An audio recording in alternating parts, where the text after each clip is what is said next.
We can't believe it. It's wonderful. I'd just like to introduce Councillor Sharon Benson, who's deputising for the Mayor of Limerick. Thank you.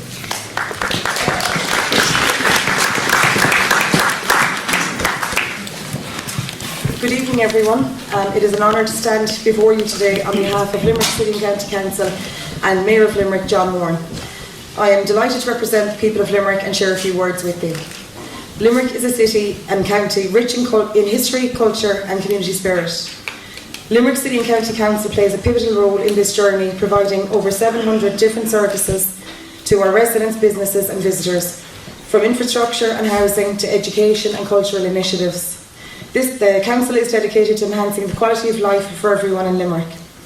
Indeed, poetry and the arts plays a key role in that cultural space, which improves the quality of life of young and old alike. As you're all aware, the Stony Thursday book is one of Ireland's longest running and most respected platforms for poetry. Tonight we fittingly pay tribute to its enduring legacy. Since its founding back in 1975, the book has been a beacon for poets and readers alike. This special anniversary edition, which I'm really looking forward to taking a look at myself, is a testament to that spirit. It features work by 157 poets and 10 artists. It's a welcome gathering of voices and visions that have been committed to paper. In amongst that, we are privileged to have two of the founding editors return to curate this special edition, namely John Liddy and Jim Burke.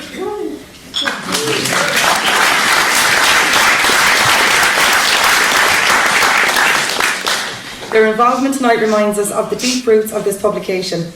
I would also like to acknowledge the exceptional contributions behind the scenes. Richard Mead, whose design brings this special edition to life. John Shinners, whose cover art adds a distinctive visual dimension. And the Arts Office team at Limerick City and County Council, whose commitment, which we are proud to stand behind as elected representatives, ensures that projects like this continue to thrive. Indeed, the investment by both the Arts Council and Limerick City and County Council into initiatives like this sustains the creative heartbeat of our community. So please enjoy the readings this evening and take the opportunity to meet the poets and the artists who make this celebration so special. For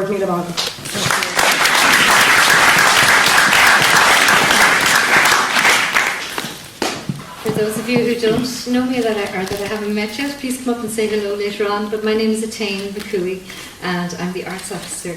It's a real privilege to be here and to welcome you all to this very special occasion, the launch of the 50th anniversary edition of the Stony Thursday book. 50 years is a remarkable milestone in any organisation's life, but in the life of a creative community, I think it's something even more profound.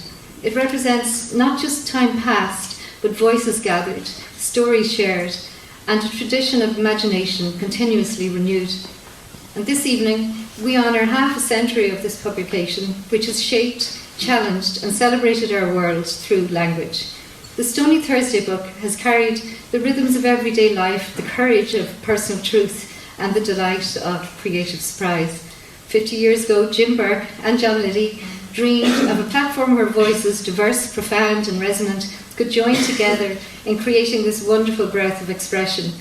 Their commitment to nurturing creativity and to championing the arts has left an indelible mark on the hearts of countless readers and writers who found solace, inspiration, and connection within the pages of each edition.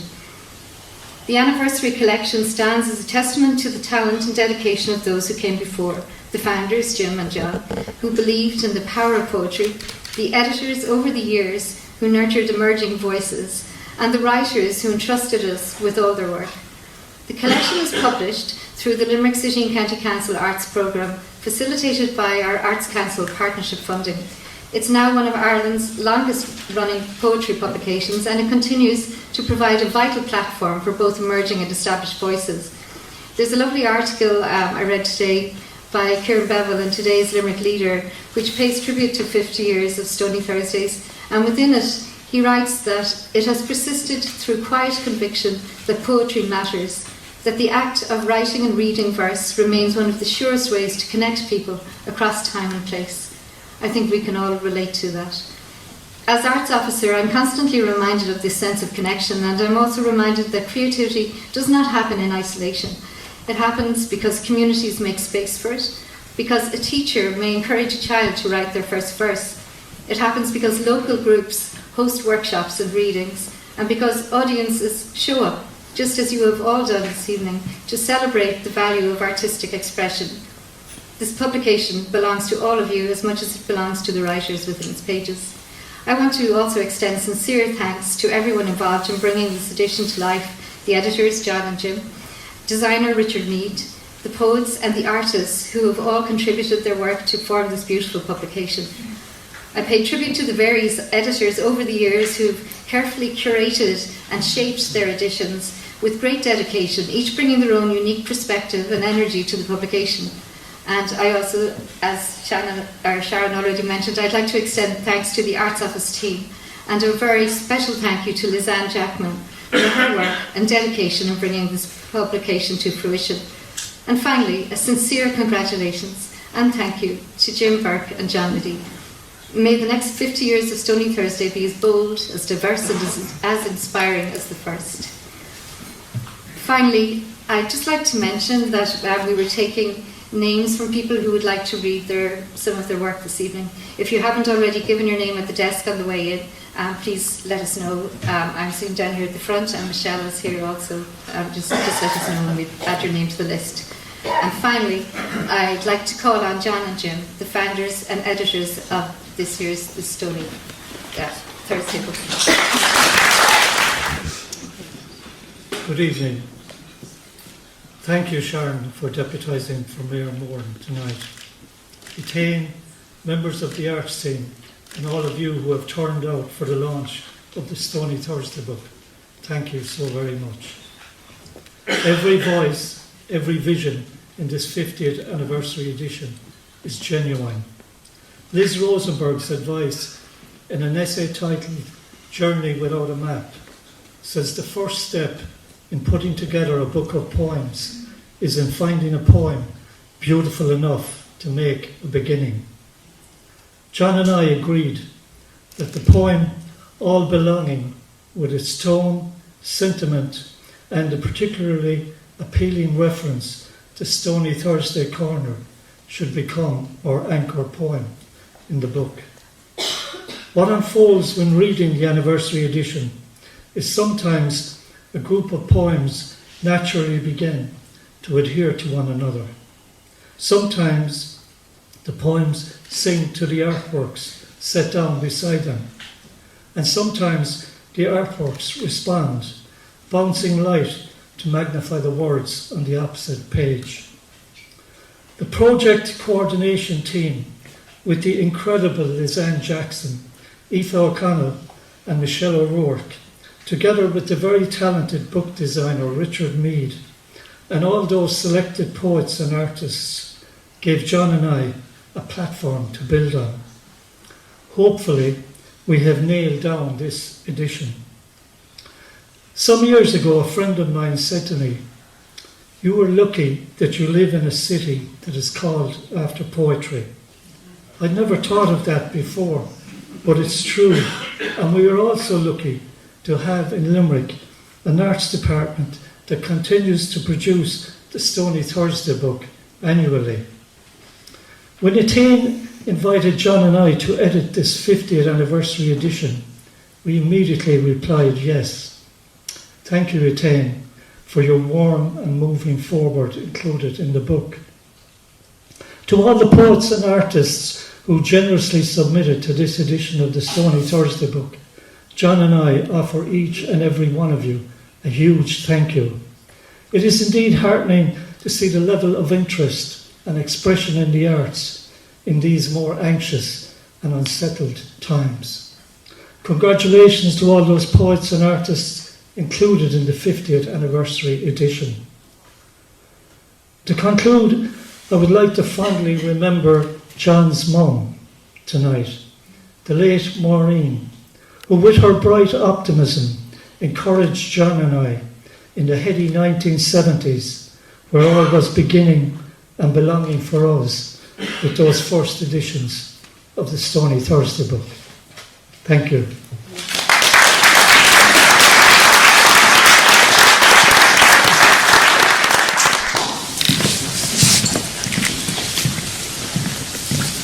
It was not only my mother, Jim, it was also our teacher, Eric Lynch, who I'd like to acknowledge for his encouragement in moving us along.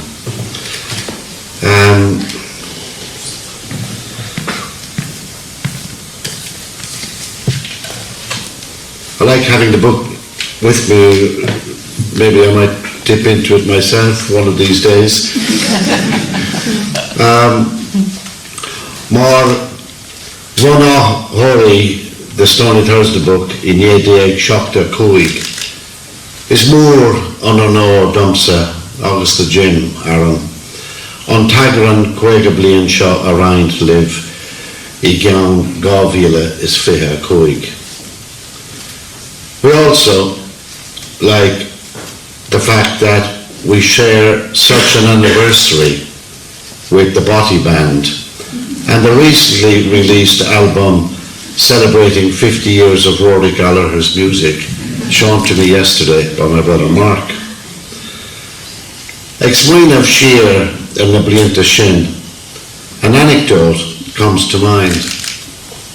Whilst I was researching material for a collection of my own areas of consolation, in the reference section of Limerick City Library, I came upon an entry about Stony Thursday book in a local studies work which read, "A significant journal that has lived, died and been reborn." But perhaps the poet Pasternak's line is best. After so long a beginning, we begin again. In our foreword to this edition, we include a roll call of former editors, but there are many more people who helped to sustain Stony during its formative years, and I have met some of them here this evening. Anne Warner, Samuel Walsh, Michael Curtin, to name but three, not forgetting the many sponsors and individuals, friends of Stony throughout the years. Because of our proximity to the Limerick School of Art, we could call on the support of book designers, cover artists, illustrators, and hand-press printers who supported us unfailingly with their work. Some of those artists are here tonight, and others have left us. So Laura Shaw, you will notice certain pages containing pebbles. This is a reference to the pebble broadsheet, Stony's little brother or sister. Tonight, as Jim said, we celebrate Stony's survival and continuation with the support of the Arts Council of Ireland and all the team in Limerick Arts. Stony continues to roll on, and long may it do so. Bula Boss, the Gach Dinner at Lockport. Garamila Makli.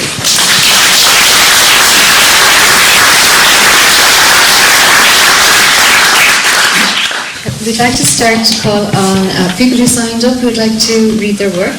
It's in absolutely no particular order other than that we signed in on. And so we would appreciate if you wouldn't mind selecting a relatively short piece if at all possible. It's I think we have 46 people who are going to read this evening. And it's fantastic to see. So the first person on our list is Sarah Curtin. I'd like to read a piece tonight from my father's book, The Do-Gooders.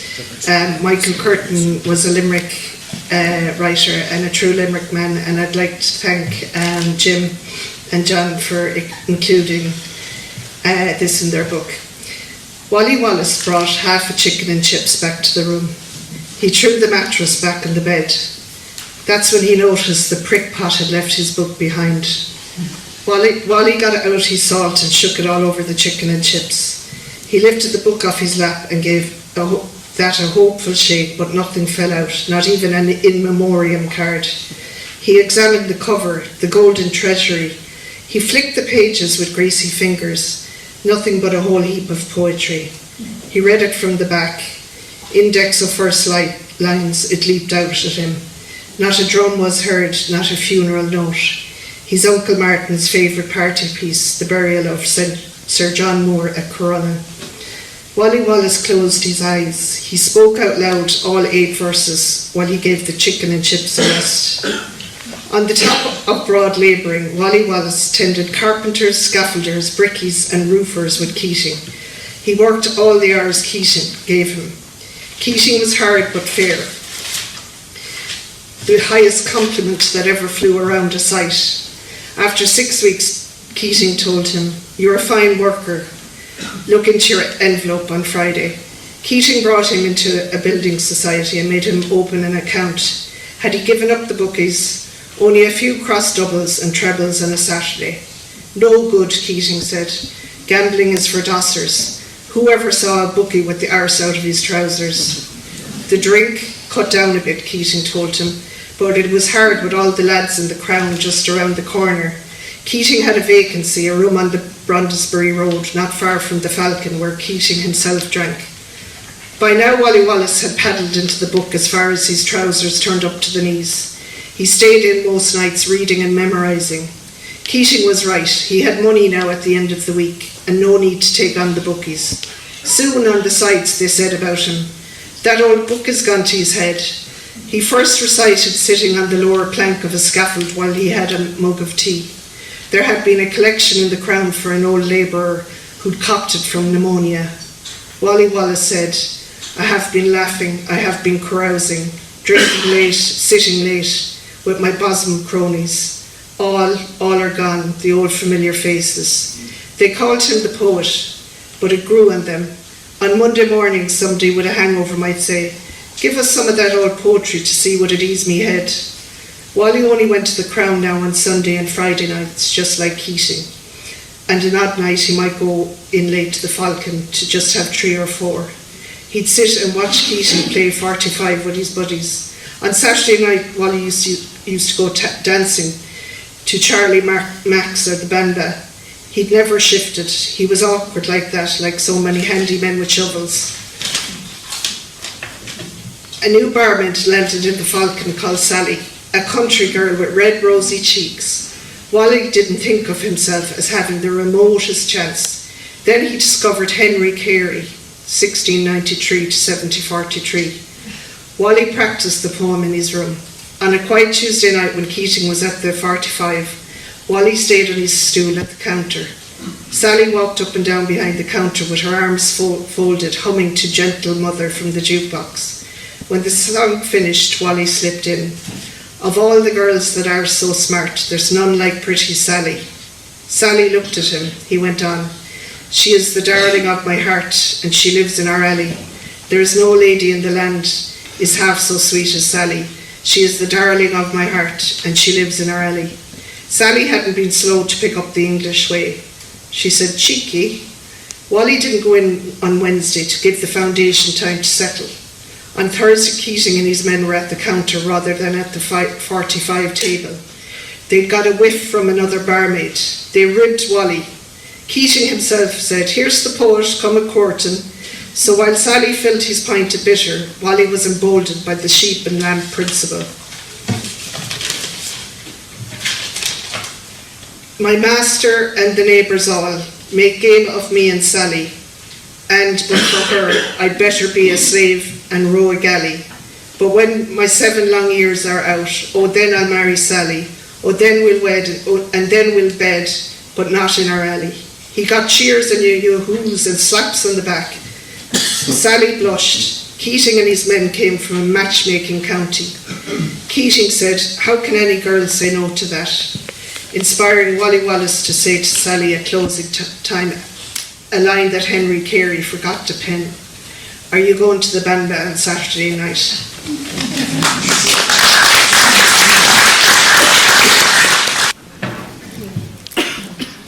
Great to see such a good turnout.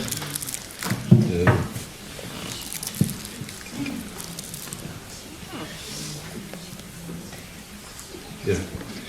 going to read a poem called Come Away With Me to Doolin. Come away with me to Doolin, along the coastal road that twists and turns like a ribbon in the wind. Scent of dillisk in the salty air. Let us bury the pain of happy memories there, on that craggy shore, where the wind plays plaintive tunes, a lone uilleann pipe, as the cortege of time passes, the silent witness of megalithic stone at Pool na Brone. Let us dine in burns of Ennistimon, overlooking the waterfall, and drive on through Listún Varna, beneath a blue dome of sky by day and a conclave of stars at night. When the moon, suffused with sacred light, slips through a slit of cloud above the spiralling limestone hill, this place becomes a threshold to another world, and my mind ferments with intoxicating thoughts of yesteryears and you, Ma'anam Kara, majestic cliffs rooted in the wild ocean where wind and waves dance, and my heart dances to its ineffable music, a lament for you. Thank you.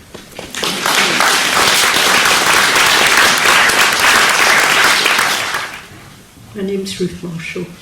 This is Lugavalium, which is the Roman name for Carlisle. I shared a brown room with a Buddhist who needed space to chant, lurked in the dark kitchen cooking lentils and rice, on a 2-ring gas stove by candlelight, in the tiny red brick terraced house in a street with boarded windows, no lock on the door, but no rent to pay. In between worlds, it was somewhere to be whilst I found my way again. Spent my days in waterproofs and builder's boots, down on my knees, not praying, but scraping at soil, seeking a change of tone or texture. Charcoal from ancient fires, stains from rotted timber, looking for clues. When the supervisor troweled at speed, I still couldn't see the patterns others swore were there. Watched Nola Ray in white-face mime somewhere on the edge of town, perhaps the old fire station, not there long enough to know my way around. Other days, sat cross-legged with a pencil and board, drawing accurate sketches of stones in a cross-section of wall measured against a stretched level string and plumb bob. The number 666 bus passed the site gate several times each hour, doubtless on its way to hell. Perhaps I should have climbed on board. I knew that route well. When it rained, sorted pottery shards in a museum basement where I learned to mix pigment powders and plaster to fill gaps in reconstructed jugs. I was glad of it. Winter was coming and I knew I wouldn't last outdoors. As pots took shape, things began to make sense again. Pattern emerged the way black and white dots make up a blown-up photograph. A new love arrived on a motorbike, and I rode pillion over the border, stopping at the small town where I had once slept with his brother. Our broken pieces seemed to make a decent whole. I packed my belongings and we moved together to the wilder lands far north of the Roman wall. I knew I could mix up filler for any cracks.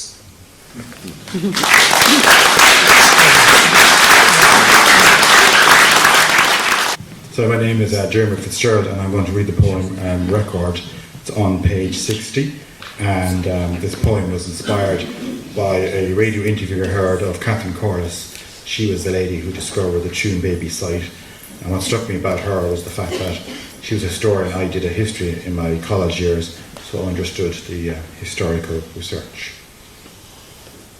On our walks on Sunday morning, I wonder what lay behind those stone walls, pear trees perhaps, or polished pews, marked with knees over generations. I wrote a polite letter to the sisters and got no response. I searched for a crack, for opening, just to let me in. At the archive, pages crinkled when turned, bone white and delicate to the touch.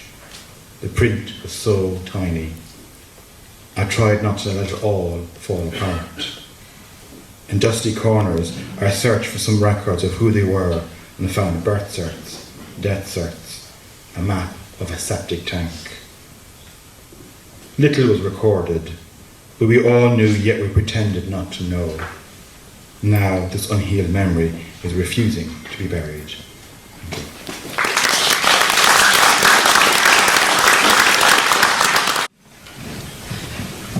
Hiya, good evening. It's very nice to be here this evening. Orlo Farrell is my name. I'm from Dublin, and my poem is called The Harcourt Street Line. It's page 197. So I grew up near there. It's the line that ran from Greystones and Bray into Harcourt Street, and at a certain time everybody used it coming and going, especially into town for working. And then it closed about, I think about 1960. The Harcourt Street Line. Picture them marching down Brewery Road in neat suits, the fathers with their briefcases and polished shoes. They would take the train home for lunch and go back to the office afterwards. Hawthorn hedges and fields around the station house at the foot of the mountain where the industrial estate is now. Picture their wives, those domestic heroines of the 1950s and early 60s, serving up a 3-course lunch to their young husbands every day. Hear the whistle of the train approaching, filling steaming kitchens in all 14 houses with alarm. Oh my God, here it comes. The potatoes aren't quite done. The custard's just gone on and turning lumpy.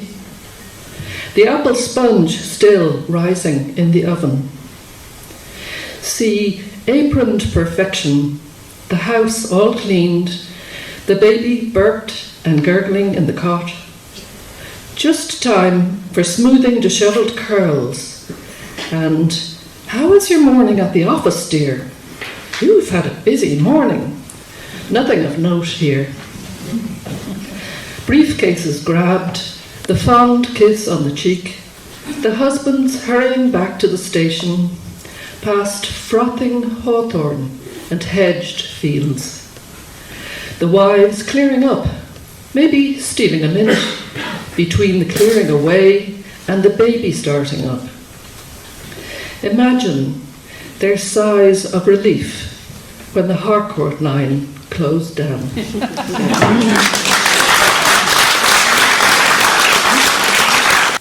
Good evening. It's a huge honour to be able to pay tribute to this Limerick legend and to have him commemorated in this brilliant Limerick publication, Stony Thursday. So thanks, John and Jim, for publishing this poem for me. And it's This Old Fireman, in memory of John O'Shea. Invincible as the Greek god Hephaestus, braver than the fiercest Wolverine, this old fireman, shoulders orbed under the firehose heft, would extinguish fierce infernos, dragging out hapless corpses black as tar in pugilistic pose. His most doleful duty, to cut his brother Charlie down from a stone bridge that spanned the Park Canal. Anguished, his salty grief compelled him to be absolutely fearless, a lone wolf, fervid in saving lives. When all the other firefighters retreated from wild firestorms, this man of men persevered through hellish flames, scouring the smoke-clogged foxholes marked for death, delivering fathers, mothers, children to safety and the seasons of their survival. Home, he'd throw his fire gloves on the table, reach for Willie Nelson and fill the kettle. In the room, a tapestry of time, he'd strip away the day, hang up his turnout gear with reverence and fire the stove. In a nut-bulk leather armchair, wrapped in his alpaca woolen cardigan, he'd roll a spliff and drink his coffee. Sleeping dogs would lie. Then away with his spirit dreams, this old fireman, this old friend, would burn one down in the dark. Now, thanks for listening. This is an old poem, and John and Jim, thank you so much for giving her a home. And it's based on a true story. I was in China in 1999, and I was in the French concubine's house. I don't know what happened to her when everything changed in China, but I'm assured she actually existed. The French concubine of Sichuan. My reflection has drained away with the old well. The untended courtyard, cloisters, no pink peonies. On a sly nail is a silken scrap, abandoned in my haste to outrun coming change. I loved Mr. Yen's son. I came, fearing nothing, to the land of the Bai, where rain falls straight like damp curtains of finest silk, where the earth is bamboo, bending, cracked like a whip. The lake is a jade bowl set in jagged mountains. It has its own language. I spoke to it in French. Fish still swim in Sichuan, in aged wooden buckets, sold there by ancient men. What matters that strangers, clicking their way around, invade my little house, oohing, ahhing over French shutters in China, and taste Yunnan teas in old familial courtyards? There is nothing there of old Mr. Yen, nothing of his son. Yet a sly nail has trapped a silken scrap, a faded rose-pink peony, still flowering in the land of the Bai. Thank you.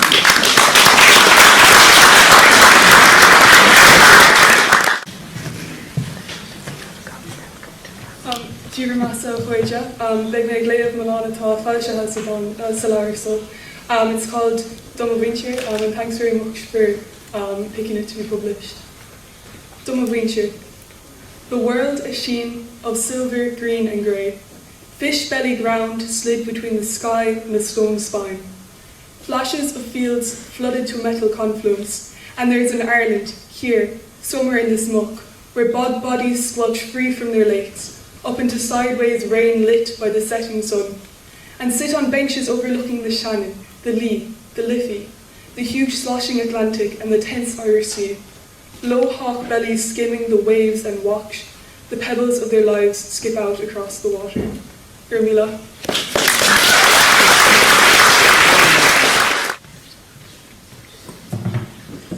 Dúchláán. Bíachas go mbeadh ar dír dílis fé smacht dain a goibh. Is gach dúnfort I bhór ganis fioltach. Is gach tíg fé bhór gosa de réir dealrah. Is na man ho síalta I bhór bócaí slán beoliv. Is na man chumarsáide I bhór shelif Maria. Is ar muoine gácht an IMF malachtartha. Is ar deanga cíaníiseach fé bhrú. Tommy Forsey dear.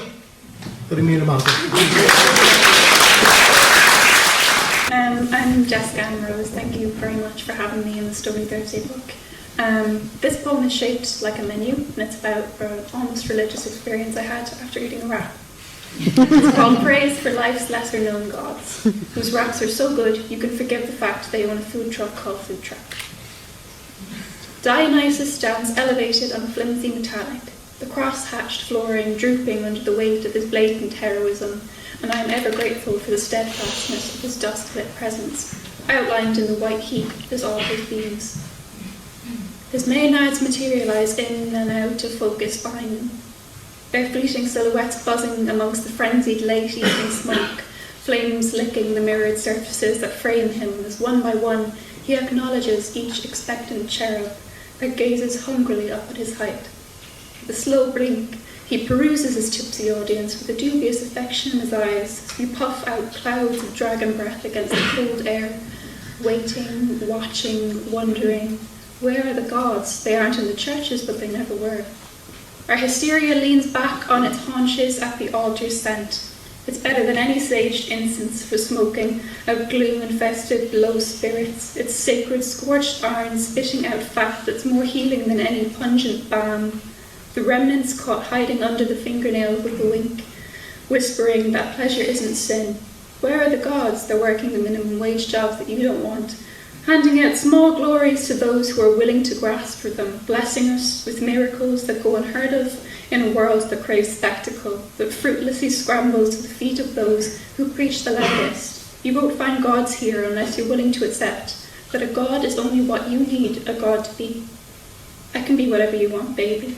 Warp me with your interpretations. It's really you who has the power here. Thank you so much.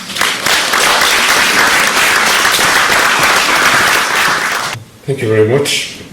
Actually great to be here, and thanks to the editors for picking my poem.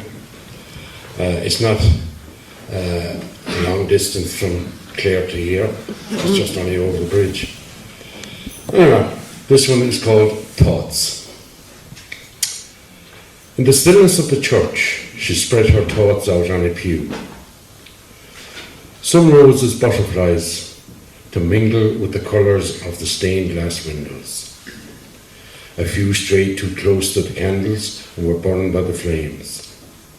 Others just flitted away like dreams before waking. When only originals remained, she gathered them up and ventured out again. Thank you.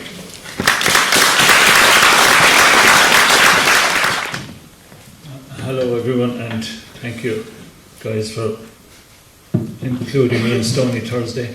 If you want another book launch this weekend, if you're in the mood for another book launch, I have one in Newcastle West tomorrow evening, but you're welcome to come over. Fireworks, it's on page 150. Fireworks. I should have said, take both my hands, I would bring them round your pretty waist. Then I'd whisper in your ear, remember the day we walked out of the forest after training? It suddenly came to me that all I wanted was to take you to the nearest tree, test the bark with bodies pressed, run my fingers through your jeans. But no, all I did was silly stuff, repeated and repeated old mistakes. While all the time, fireworks lit the August sky, dazzled our eyes and dulled your smile. If I could take it back, I would. Hello, I'm Anton Floyd, and my poem is on page 100, but I'd like to draw your attention to page 99 and compliment Vivian Bogan for her wonderful illustration, and in doing so, to thank Jim and John for asking her to do it, and thank you for including the poem in the book. It's called The Palnabron Dolmen. The Palnabron Dolmen at the dead centre of the field interrupts just now my view to the infinite horizon. The centre of the view is the Palnabron Dolmen. It is impossible to forget. It is impossible to forget the arrangement of stones, the sorrow and the sacred remains at Palnabron. The dolmen remains, the dead centre, my view to the infinite horizon. Thank you.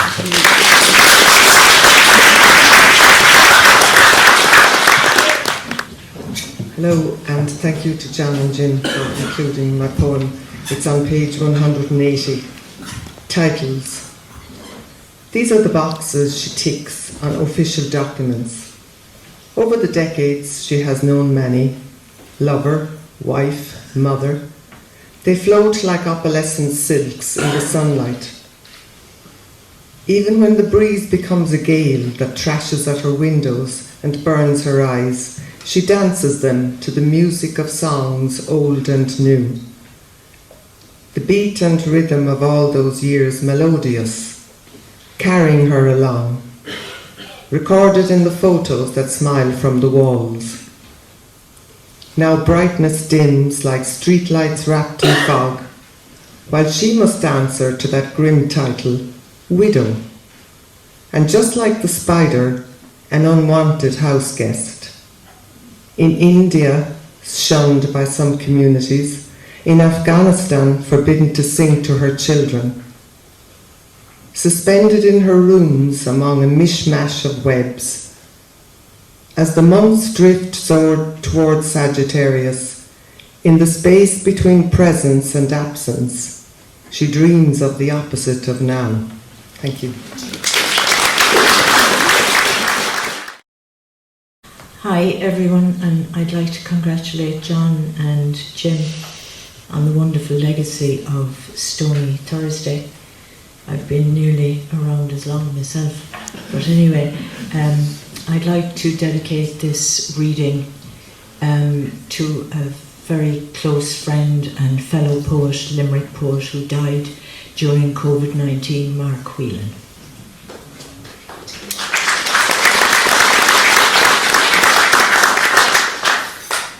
Bach Cantata number 27, and the last line of this poem is taken from that cantata.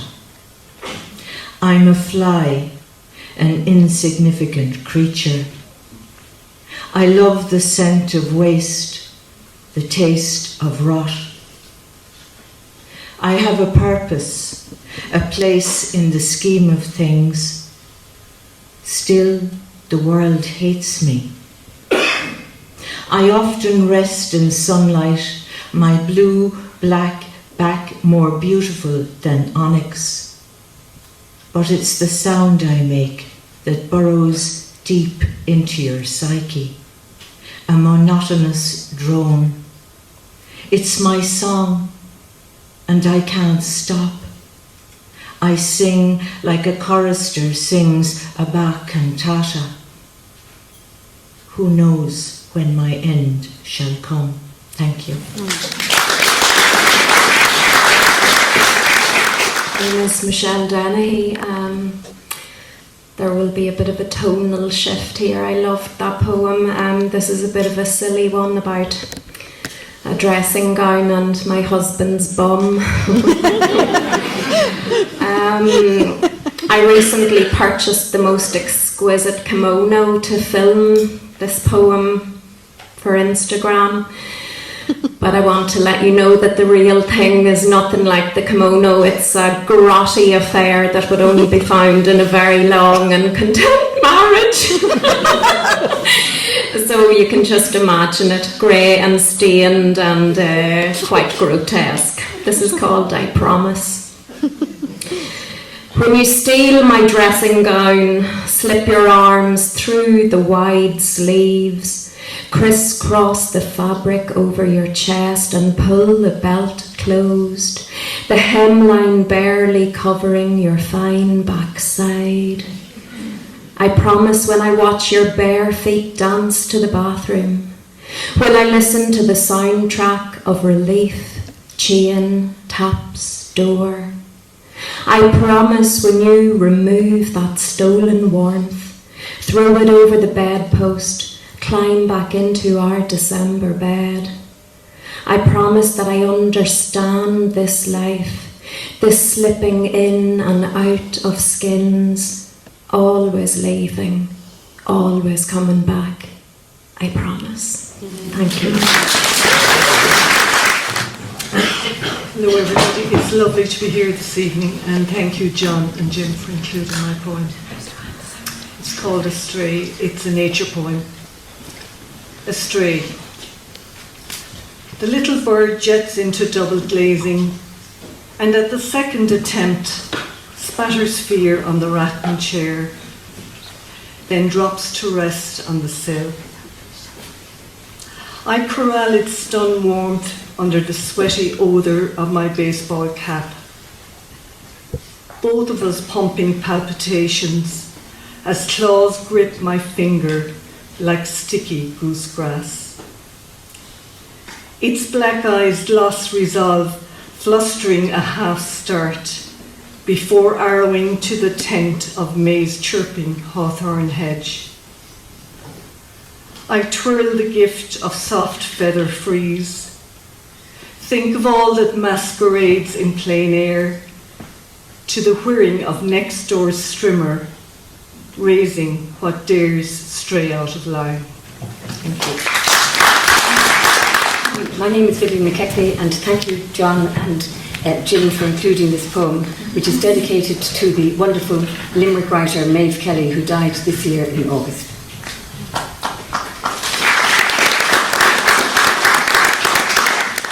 Under the Floor of Heaven, for Maeve Kelly. The sky is being redecorated. Heaven hasn't been idle in this global pandemic, this virus-saturated time. I try to describe the colour, azure, cobalt, sapphire spring, suddenly know that it is simply celestial blue, vibrant, clear, streak-free.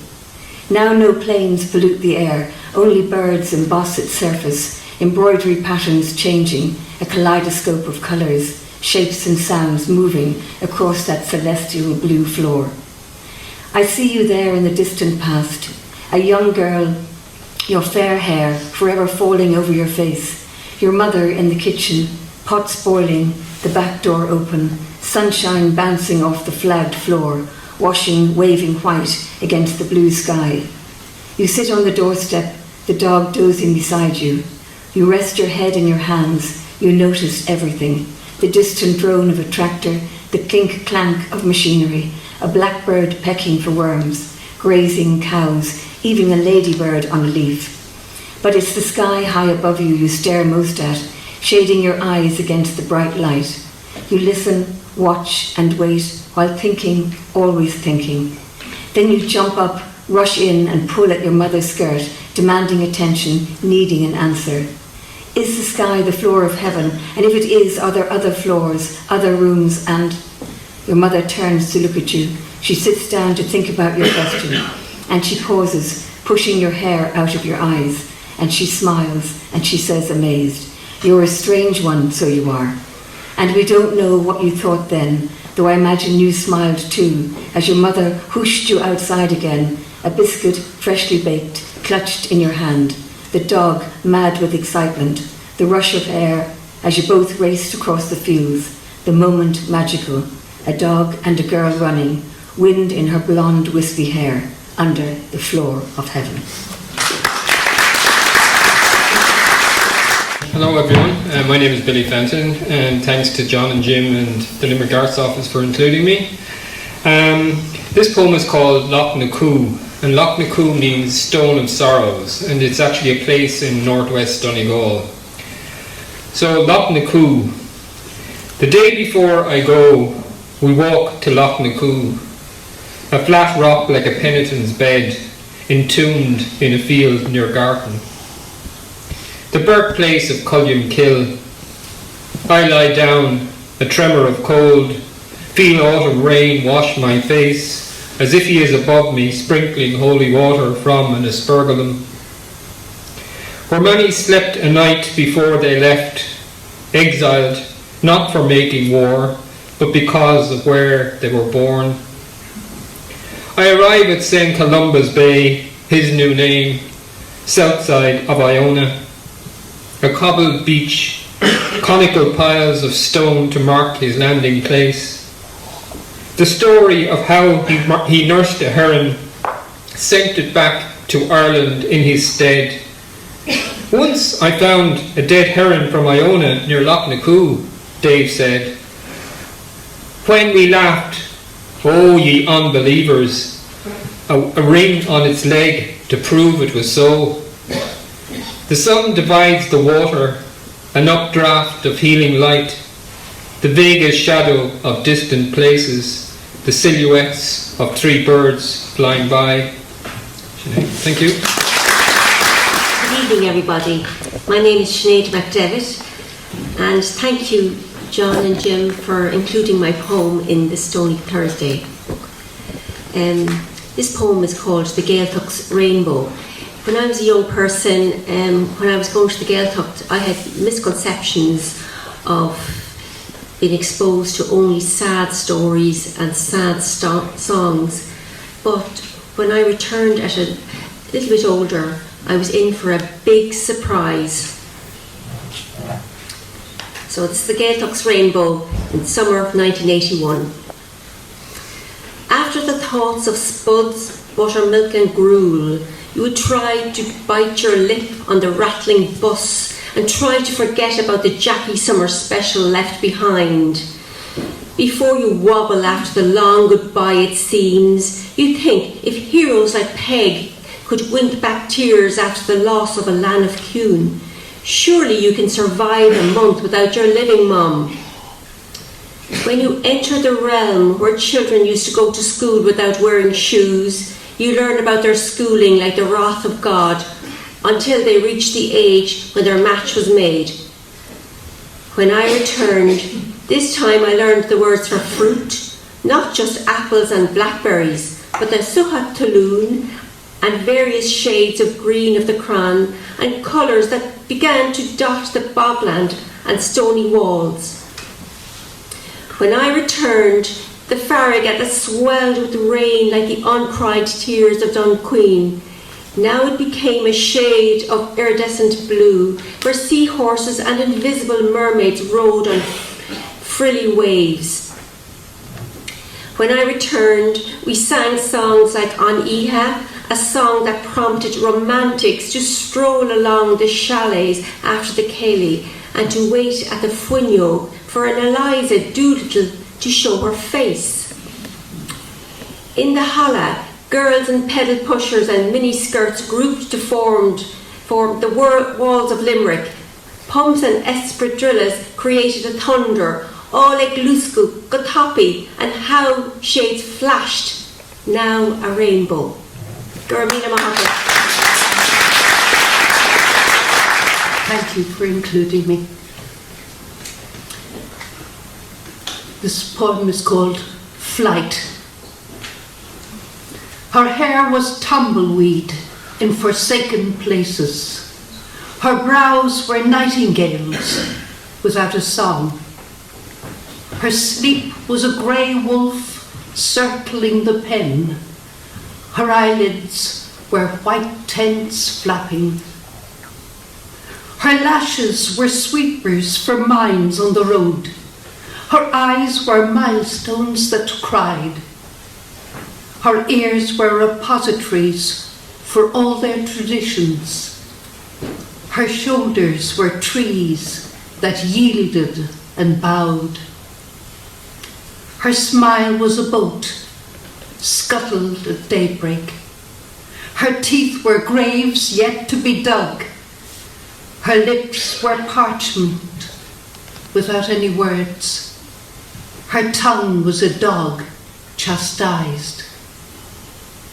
Her breath was wool left out in the rain. Her chest was a rope that tolled a bell. Her navel was a fire pit flaring up. Her girlhood a rent in the screaming sky. Her legs were exiles wherever they brought her. Her knees were servants to a different God. Her toes were stories she'd read in books. Her handles were bundles of fading promises. Her skin was a roadblock, the first of many.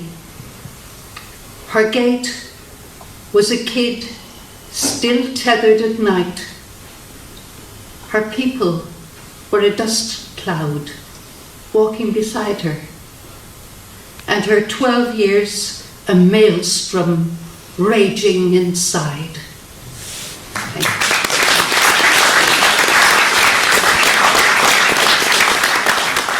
Hi everyone, my name is Aisling Huron. I'm from Castlebar in County Mayo. I just want to extend a massive thank you to everyone involved tonight, especially John and Jim. Thank you for including me. I'm going to be reading my poem on page 24 called Jane to Birchwell. What did you see when you first tasted rain? Back when the tar bled under your boots. Didn't you march into the smoke with fire in your fist? The county lines you traced with such loving hands, now bound like veins cut too shallow to save. But it's us, isn't it, who's lost the run of ourselves? Us with our mouths full of protests, our hands empty of rosaries. Did you not curse the Suits in Leinster when they signed your town into exile? When they dug into the earth like grave robbers and stole the pulse of your home? I love her still. She sings to me, even as her voice breaks, even as she cracks my ribs and forces me away. Tá sí fós I mo chrí agus mo chuid fulla. Her rain will stain my skin, even as I cross oceans. I will taste her salt on my tongue. But I am leaving, and it's tearing me in ways I can't name. Gurmina Maka.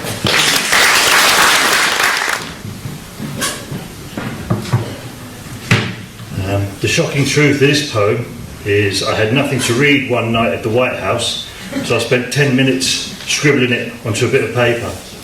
And so I thank Jim and John for including it in this edition of Stony Thursday. It's a memory of 1981, May 1981. An afternoon of playing football on a concrete pitch, the usual scenario for us back in 1981. I was the oldest at 15 years of age. The sun was shining, as it always seemed to when we were young. Two of the community workers in the playground made us an offer we couldn't refuse that day. No stranger danger was ever considered then. A concert free of charge to us that evening. All we needed was our bus fare, 5 pence and the obligatory permission from our parents. At 6 o'clock we caught the number 18 bus from Harlesden to Wembley Triangle. Just a 15-minute journey for us, but with 10 excitable young boys in tow, the ticket holders had their work cut out for them. It wasn't until we reached the Empire Pool that it was revealed to us who we had come to see. In enormous letters above the entrance, status quo, the Never Too Late tour. I knew a little bit about them myself, but that night started a lifelong love for these long-haired double denim rock and rollers. From the moment they played their intro into Caroline to the final encore of Down Down. Even us kids rocked the night away with all the seasoned headbangers. What a thrill that was. The next day, there was no point in my parents asking me how we had got on at the concert. I couldn't hear a thing. I couldn't hear a thing for 3 days. I didn't need to hear anything else. I could still hear the quo rocking in my ears. Thank you.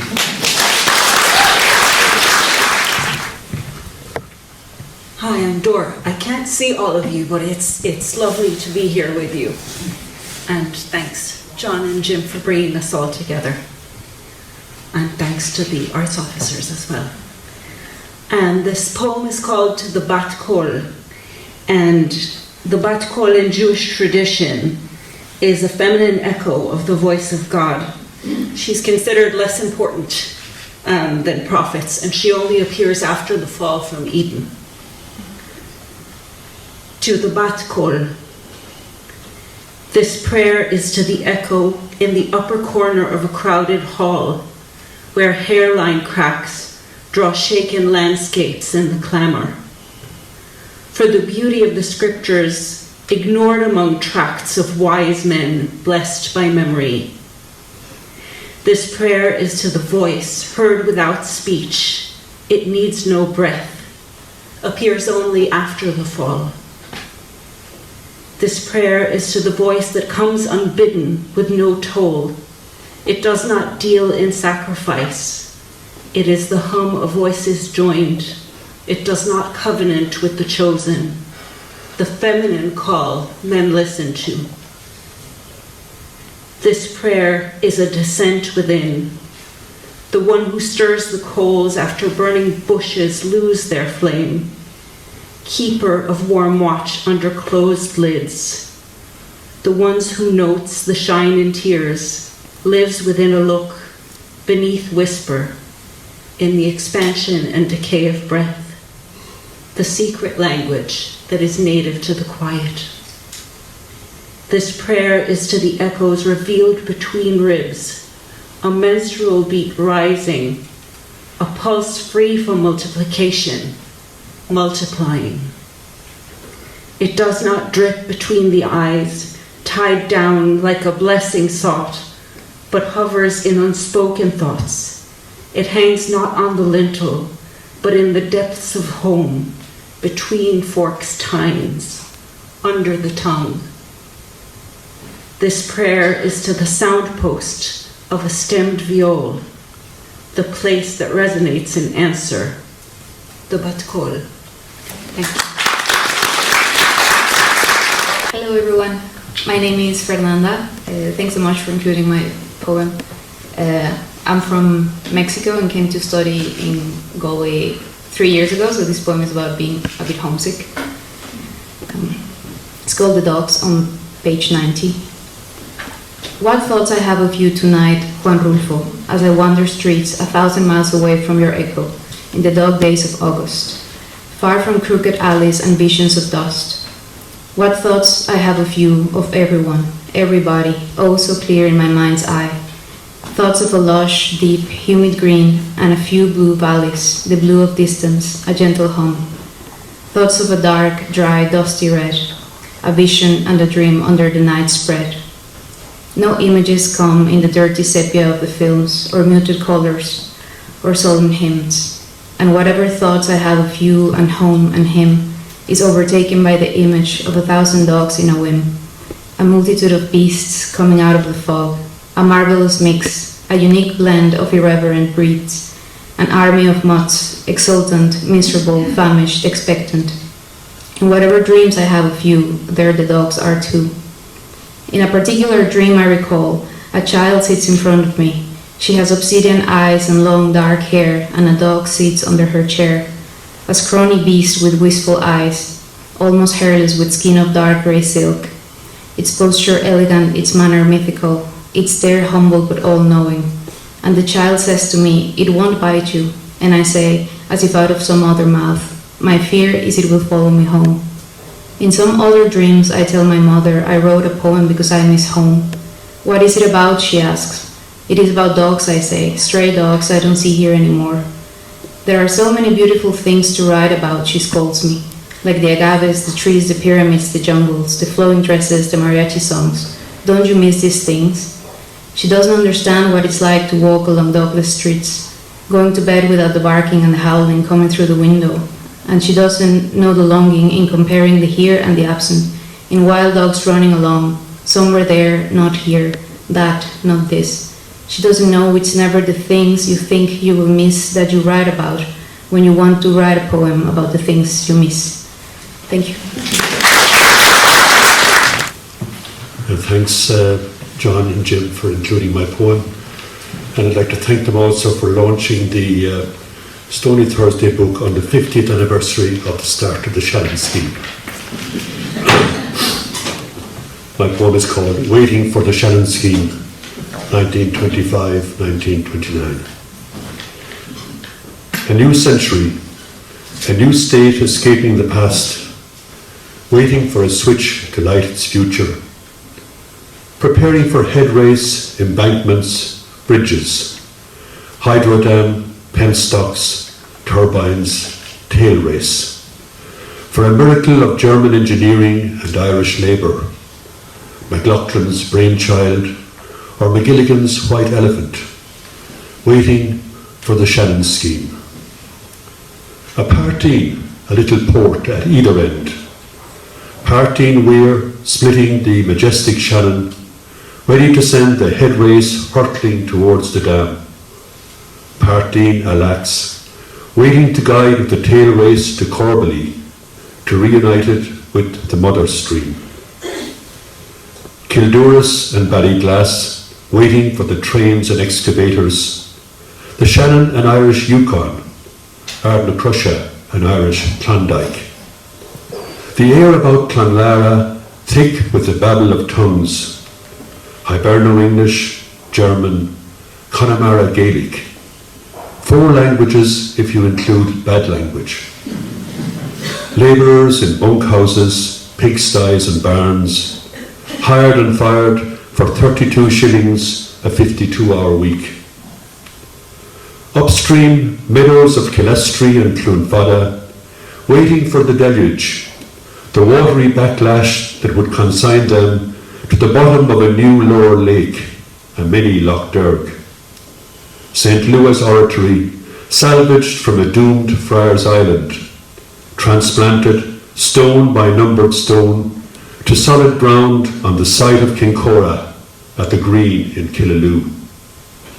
Meanwhile, an Ireland waiting for men to shin up poles, for cables to scrawl parallels across the sky, for nodules to erupt from kitchen walls, to conjure at one flick unshadowed light.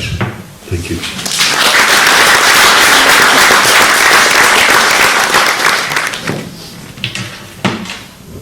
A previous reader said their poem was written in about 10 minutes. Well, this one took about 13 years, so I don't recommend that. And we all end up in the Stony together, that's the magic. In the green room with Paul. Green rooms are rarely green, save for the reflected tinge of the skins of the poets fretfully watching the clock. Maybe no one will come, said Paul, with hope in his voice. We can read as we please and imagine them all in their seats. Too late for that now, says I. They're already gathering. Aren't you nervous, he asked. You seem so incredibly calm. Me? Calm? Jesus, I'm terrified. I'm reading with Durkin. He grinned and said, sometimes he frightens me too. Then he drew down a silence, and minute by minute by minute, the room grew more green. Or we could make a run for it, out of the exit, down the back lane, up the hill, and under the arch of the blossoms, and off through the fields. His suggestion floated up to the ceiling, but we didn't run. We had come all that way, and most poets are not built for running. I know, he said, we'll brazen it out. It's all we can do. And we did. We brazened it out. And Durkin held the whole room in thrall, and we laughed and we cried at his humour and sadness. The clocks keep doing the rounds, and the years whistle by, while poems languish in notebooks unfinished. A friend rings from Dublin to say Paul Durkin has died. I spirit him back to that small Limerick town, making a run for it, up the hill and under the arch at the gate of the blossoms, up through the fields of Kilmallock, his back to the wind, declaiming his poems to absolutely no one. Thank you.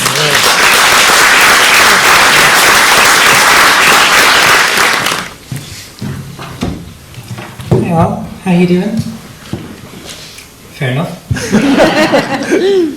Jim, John, I think you've been thanked enough for one night. I think so. Yeah, I very much appreciate it though. Thank you very much. I'm Lauren, this is Little Lego Lives. She bought a Lego set and then she bought another. She planned to build most everything and be a master builder. So she built the builder's hat and put on builder's gloves and builder's dungarees to avoid a builder's butt. She built the building site to build a strong foundation, and then she built her tools for her building station. She built a Lego house and built a Lego car. She built a Lego dog who chased her Lego cat. They always fought each other, so she called them Lego Gimli and Lego Lass. She built some Lego food and kept it in a Lego box. Her dentist wasn't happy she kept eating plastic blocks. She then built Lego water and watered Lego plants and wore only Lego shoes, Lego tops and Lego pants. Eventually she built a reputation and people came to see. So she built a Lego shop and even Lego staff and invited everyone and when he asked for Lego cash. Then she met a Lego lover and they fell in Lego love and went to Lego discos and there they felt so groovy and afterwards would go straight home and watch the second Lego movie. And her Lego love grew quickly, faster than even she could build. But they would build together and their relationship was sealed when she built a Lego diamond ring and a Lego Eiffel Tower and she built a sunset in the sky to be seen at any hour and then built up the courage to ask her for her hand and then Lego fireworks exploded across their Lego land. Then they built a life together and even built a baby. And when the baby boy was 4 for Christmas, they got a game of Twister. And also Lego blocks. And when the parents turned away, the baby built a baby sister. They took these Lego blocks, 2 babies was enough. The bills were building up and the Lego market could be tough. But the kids grew up with a love of building that was rare. One became an architect and the other a bricklayer. The family built a Lego empire and lived happy for many years. But one day her wife fell sick. Doctor said it was worse than they feared. She asked the doctor why she couldn't build a heart. She had the blueprints memorized. She knew where she could start. But he said it didn't work like that. You can't build everything. So she built another doctor and built a working heart. But even the Lego doctor said the heart would only fall apart. So she took a break from building and spent some months with her. And then she built a Lego grave up by a Lego tree. Her Lego dog and Lego cat lay beside her Lego covered feet. She took a breath and thought of the life they had built together. And then she let go. Thank you very much.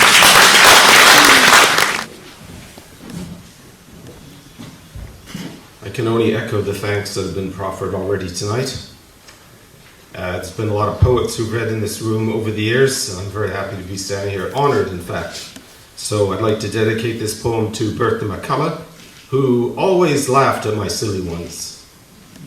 This is Ireland After the Storm. We now know which shutters do shutter, and which were long ago painted into place. We can tabulate the price of coal for a disused fireplace. We chart where the river flows over banks and into tax offices. We've discovered which were the weakest trees, which branches ailed, which trunks had provided a hidden buffet for insects. We can augur the most popular wines and brands of toilet roll from empty shop shelves. We know which rooftops can sail and which gardens are favoured by prevailing winds. We know to tie down trampolines, house the bins and bring in the laundry. We have learned that some cats suffer from wind-related terrors. Thank you. Hello, I'm Jen. It's so wonderful to be here, thank you. Here's a short but dark little poem called Hoofbeats. We've got to give Shadow her exercise, he said as he hurled a stone at the pony. She was already making frantic laps of her paddock. I watched on, knowing it was wrong, but did nothing to stop it. Saw him level another rock, sweat flecked on flanks, a whinny echoed with laughter. There was something in him right from the start, a rage that was quick to surface. Age 7, he'd grab our toys and snap them. Once I chewed too loudly, and he smacked the sandwich from my mouth. I expect he's calmed down now, married without kids. The pony is long dead, and people drift apart, but sometimes I still hear her hoofbeats pounding in my head. Thank you.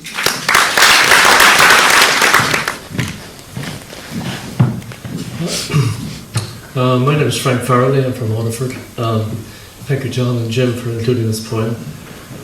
I'm proud to say I lived in Limerick for 8 years during the 60s, and I know I was there because I remember nothing.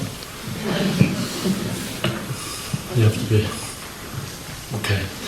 This poem is called "A Flake of Paint," and it's comes from basically an ordinary, everyday thing. Our bathroom at home, the paint was peeling on the ceiling, and there was a large flake that was so resilient that every day I expected it would fall, but it took a long time.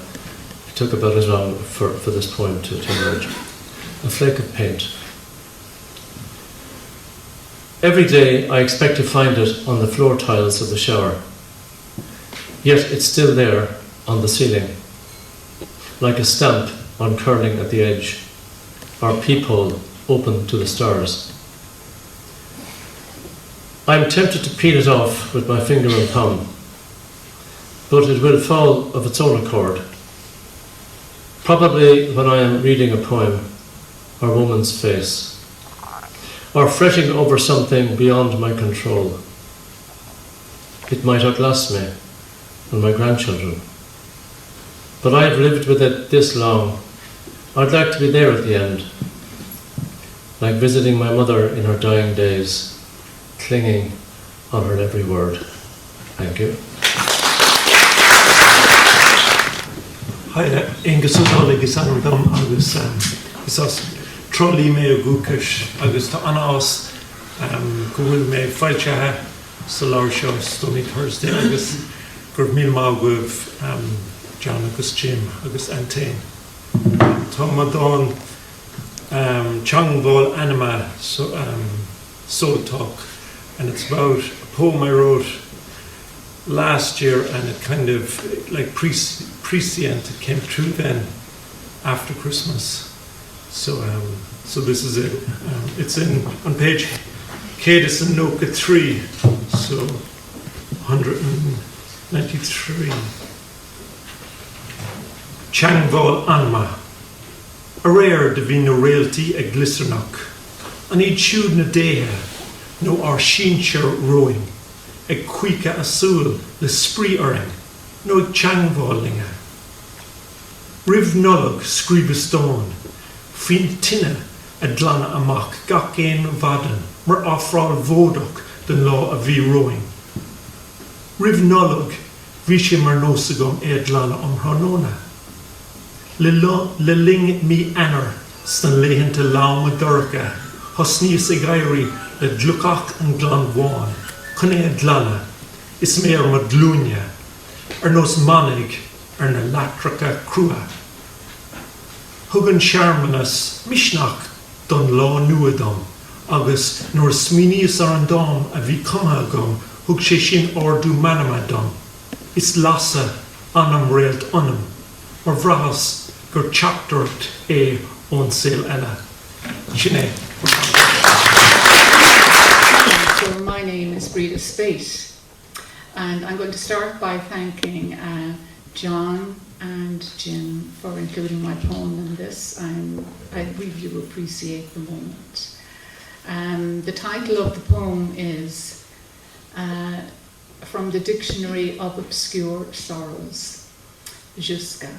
And there is actually a book, The Dictionary of Obscure Sorrows, and it was written by John Coyne, and he wanted to give names to the emotions that we go through that we don't have names for, or that we don't have words for, like talking to yourself. He coined new words drawing on other languages. It began as a project on a website, and then it moved on to YouTube, and then the book grew from there in 2021. The background to the poem is that my mother passed away as a very young woman.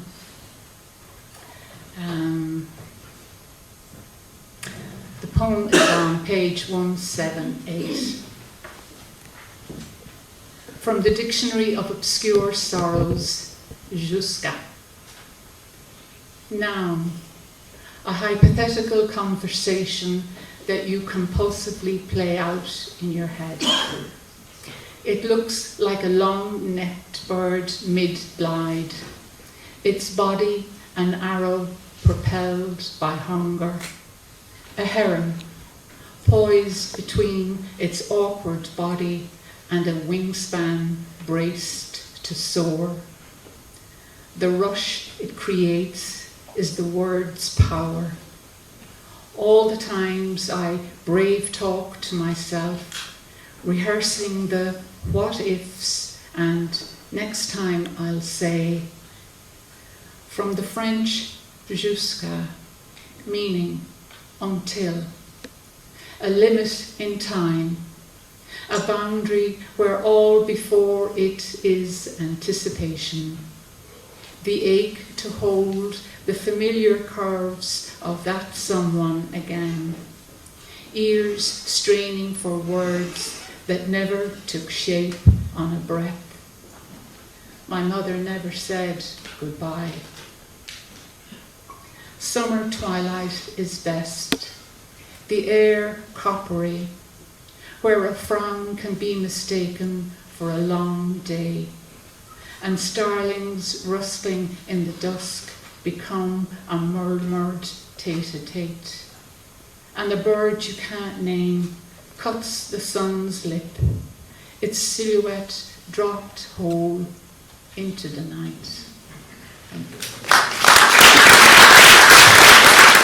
Thank you to Jim and John for choosing my poem.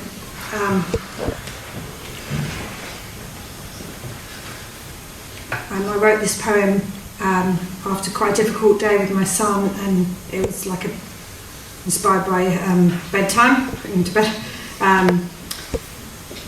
Night fishing. It's after Walt Whitman, when I heard the learned astronomer. Night fishing. When I lay beside you, tell you that story in bed. When I searched words like keys to find you. When I speak snippets without accents you find fake. When I let story strands mingle and dance like old friends. When humour pops like a winning scratch card. When your laugh sits filling my heart. How the weight of our earlier battles dissolve into the air.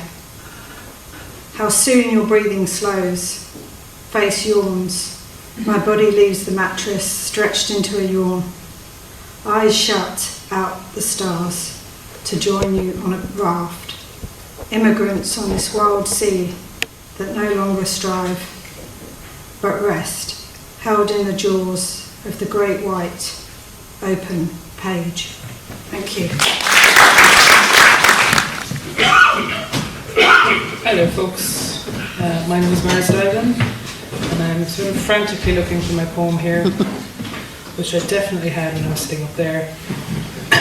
And while I do that, I'm hoping to multitask and thank everybody involved with putting this together, for having me and for having this lovely evening here this evening. I've got, it's page 14. Calm down there. This is about, this is a poem about forgiving yourself, and if you walk with me after saying something so trite, getting over yourself as well. It's called A Long Stretch. In the end, there is usually only the middle. The great horizons stretch on forever, and lives are lost, ruined and redeemed across generations, pursuing the sun, the bottom of the hole, the edge. In the end, someone will speak softly to you, yourself, on the bus home, so tired that even your breath won't hitch. No signal to call in a favour, but you always have your travel card and the same crumpled 20 note, your umbrella. In the end, you will remember that they tried their best, and so did you. Unforgiven, unrepentant, Sisyphus pushes the boulder up the bell curve, each attempt building the hill he climbs. In the end, there was never any endings or beginnings. just milestones and conversations handled badly. Thanks.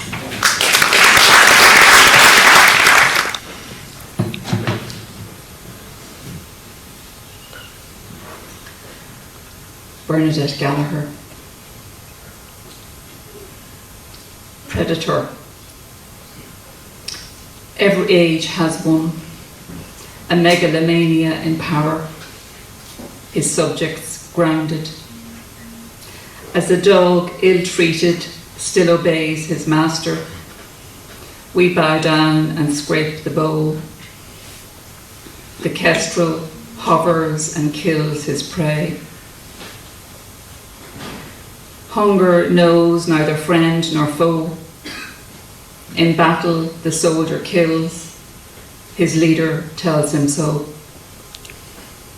In peace, a son will destroy his own, his womb whereof he was born, and the sower who released the seed. A time comes when the hunted becomes the hunter. The buzzard glides slowly, awaits his chance, takes the kestrel or retreats to his branch. He bides his time, circles overhead, teaches his young to be powerful, predator, not dead. Gurmagad.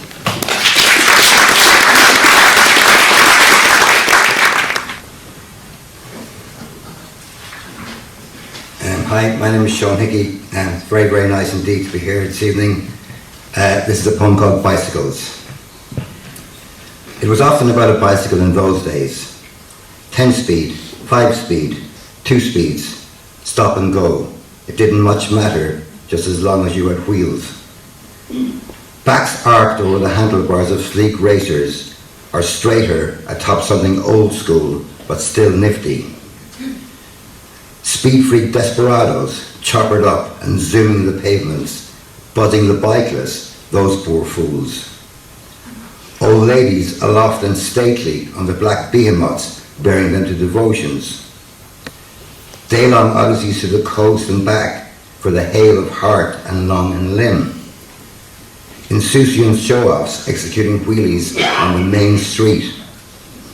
And that one kid, a maestro in a jumper, descending the steepest hill to the village with a tailwind all his own. Grin wide as an estuary, above folded arms, as if to say, look at me, isn't this what they meant in catechism class? All that stuff about angels and immortality. Thank you.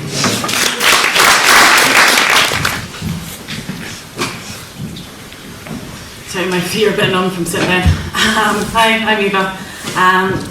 Thanks so much for publishing my poem in the Stony Thursday book.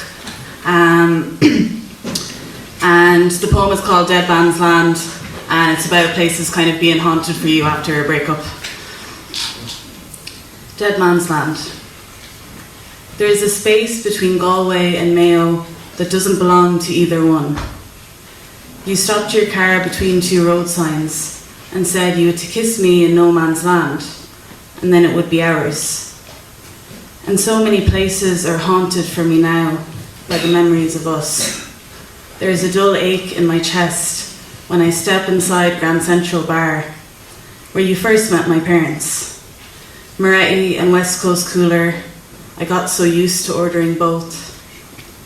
Or when I lie in the grass in Stephen's Green, where we used to go on lunch breaks, fending off the seagulls. I can't bring myself to step inside the flowing tide, in case I bump into your ghost, or the new you, who I haven't met in a month and a half since I left your bed. And you've probably had another girl sleeping there since then. You are probably making new memories with someone sparkling, while I am here, watching my light dulling. Our love moved to that space between Galway and Mayo. It doesn't belong to either of us anymore. Thank you. Hi. First of all, I have to say, to keep a literary journal going for 50 years is some achievement, and congratulations.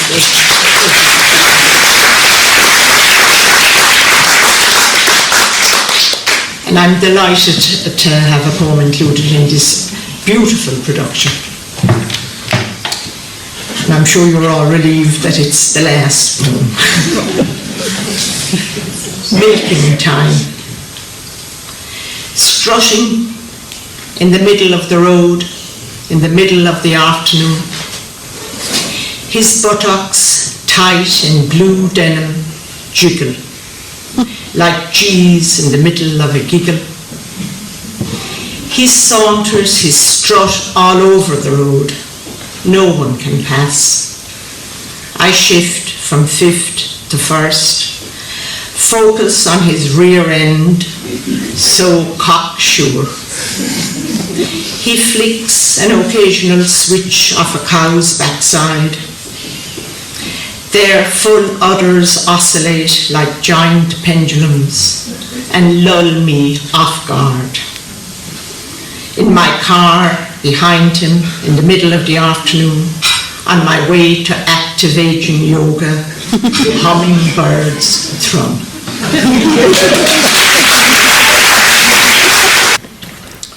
I imagine that all poets believe in ghosts. I'm conscious this evening of the ghost, a good ghost, of my late beloved uncle, Seamus O'Cinneida, who himself was a poet, local historian, raconteur, and interestingly, he was the theatre critic here in the Belltable Art Centre throughout the 1980s.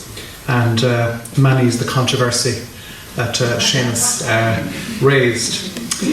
My poem is called All Belonging, and I suppose I'm 50% Limerick, 50% Enniscorthy, and the poem is about my grandparents and indeed my parents. All Belonging.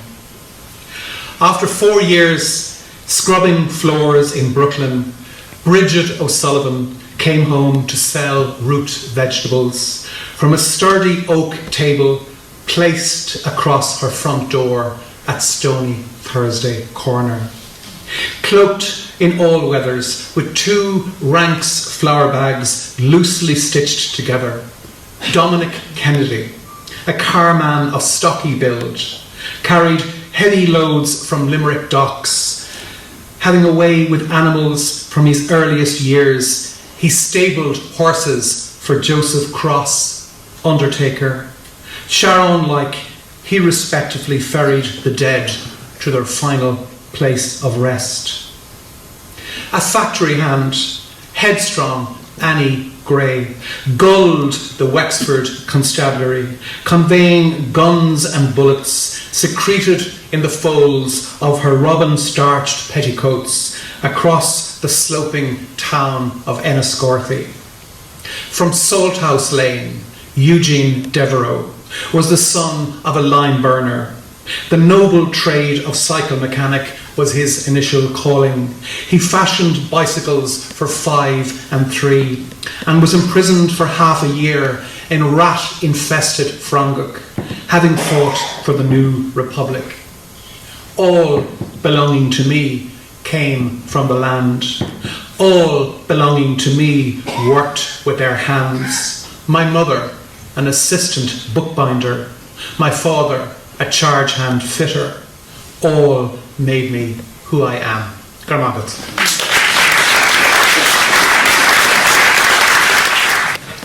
I very much want to be included tonight as I travelled over 9 hours today to get here.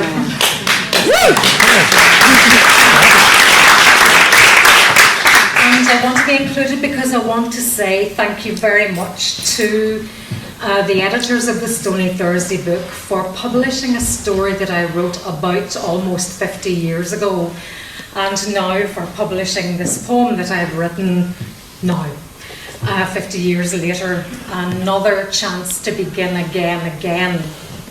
My poem's called Trip.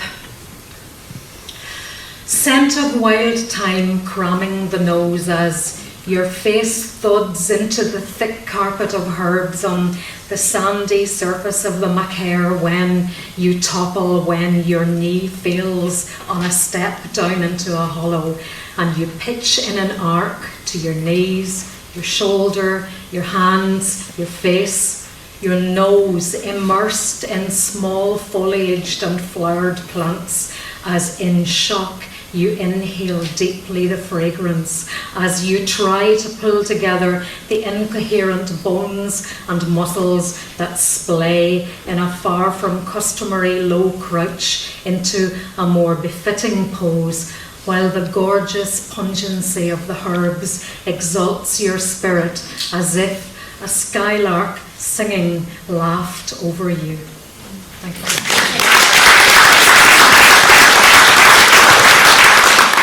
Everybody tells me to take my time, as if I have a choice. And this got a wonderful memory, especially of the Kushla, going way, way back, all the work that Bertha did. I never expected to be as ancient as this, but I think I was announced as Tim Cunningham, and I'll go with that. The Gaza Strip. By their deeds you shall know them. Matthew chapter 7, verse 16. Let's rip the veil from apartment blocks, dancing to the rhythm of the Gaza Strip, the genocidal tango. Let's rip the veil from market stalls, dancing to the rhythm of the Gaza Strip, the genocidal tango. Let's rip the veil from cafes and restaurants, dancing to the rhythm of the Gaza Strip, the genocidal tango. Dancing to the rhythm of the Gaza Strip, the genocidal tango. Let's rip the veil from hospitals, dancing to the rhythm of the Gaza Strip, the genocidal tango. Let's rip the veil from mosques, houses of prayer, dancing to the rhythm of the Gaza Strip, the genocidal tango. Let's rip the veil from any two stones left standing, dancing to the rhythm, dancing to the rhythm, dancing to the rhythm of the Gaza Strip, the genocidal tango.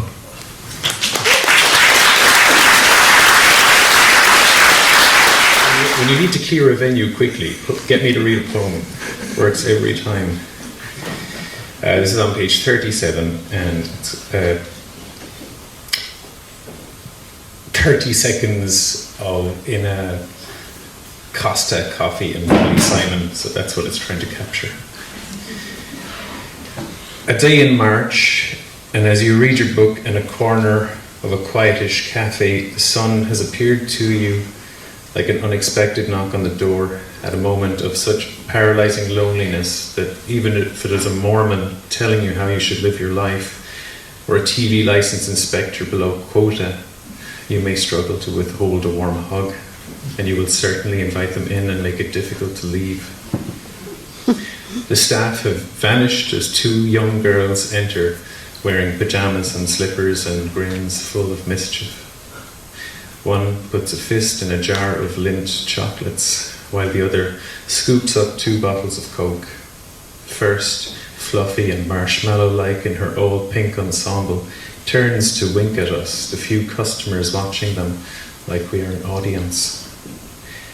And as they leave then, door closing noiselessly after them, I realise it's exactly what we are, witnessing a comedy sitcom of this life, either getting its jokes or not, and finding them funny or not. Thank you. It was Marion Moore, an American poet, one time said that there was a lot of fiddle in poetry, a lot of faddle in poetry. And she said, sometimes when you read it with utter contempt, what you actually find is the genuine. And I think the most rewarding experience of editing this Stony Thursday book has been brought back by all the genuine voices and the genuine pieces of art that we received so generously from the artists in this town. And it was an honour for me to do it with John, a lifelong friend. And I'd like to thank Etienne for making this possible. So thank you all for travelling here tonight and for coming out. Thank you. Moonlight softly gleams, casting shadows on the stream as I sway to this sweet jazz melody. Whispered secrets in the night, our hearts take flight.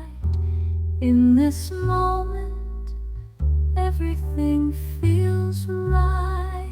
Silent streets embrace the sound of our love's embrace as we dance beneath the starlit sky, lost in the notes that linger in the air. We surrender to the magic that's so rare. Oh, let this midnight serenade play on, guiding us into the dawn. In this quiet